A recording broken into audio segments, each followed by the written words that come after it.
All right, so we finally got the iPhone SE in the studio, and the first test stop, of course, is the drop test, where we're gonna be comparing it side by side with its older and much more expensive sibling in the iPhone 11 Pro Max. Now, at least when it comes to the Max, Apple says they're using the strongest glass in any smartphone. They've been saying that for a number of years, and it's using a stainless steel frame, which at least in the past has proven to do better than the aluminum frames found on phones like the iPhone SE. Now, that doesn't mean that the SE is gonna do horribly compared to the Max, because one, it's nowhere near as big, not as much surface area and glass, and two, it's nowhere near as heavy. I mean, this is a big boy over here. This thing is light, and when you take a look at the dimensions, it matches the iPhone 8 exactly. And the only reason why I bring that up is when you take a look at our drop test rankings, the iPhone 8 is sitting all the way at the top. So I'm actually pretty excited about this drop test. I think the iPhone SE is gonna do better. I mean, that's just my bet.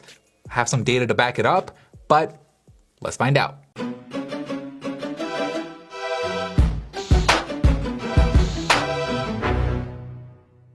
Round number one, backdrop. In 3, 2, 1.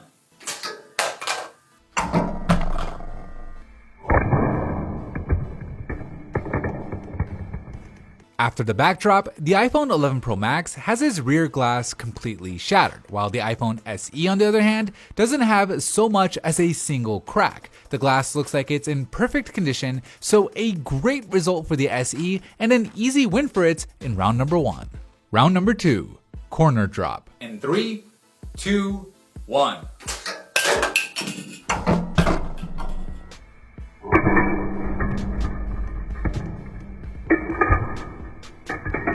As you'd kind of expect, the SE does worse in the corner drop, with its aluminum frame getting significantly more scuffed from the impact, with the stainless steel on the iPhone 11 Pro Max seeming to make all the difference here, giving it the edge in round number two. Round number three, face drop. In 3, 2, 1.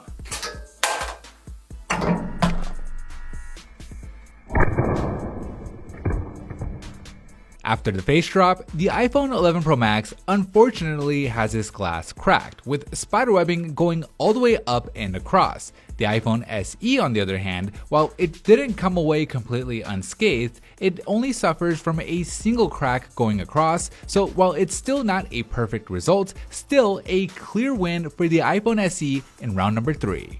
Bonus round. With both phones passing our 15-point inspection, they move on to the bonus round, where they're dropped from higher up to test their impact resistance. Last time, the 11 Pro Max was able to make it through all 10 bonus drops, with it still being technically responsive. But it wasn't pretty. The phone not only looked horrible, but its rear camera system completely stopped working. Just imagine the repair costs on that. On the bright side, the other functions still worked fine, so we'll see if the iPhone SE can do any better. In 3, 2, 1.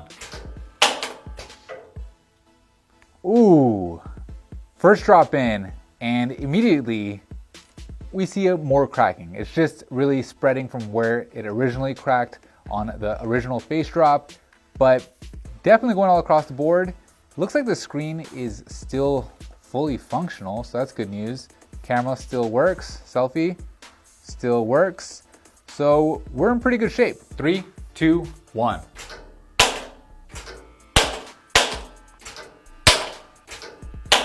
Screen just honestly looks like trash. Touch ID still working strong, and from what I can tell, there's this real basic test here. The touchscreen is still fully responsive. Can we make an emergency call? Yes, we could. Could we take a selfie? Yes, we could. Look at that. All our basics are covered. 2, 1.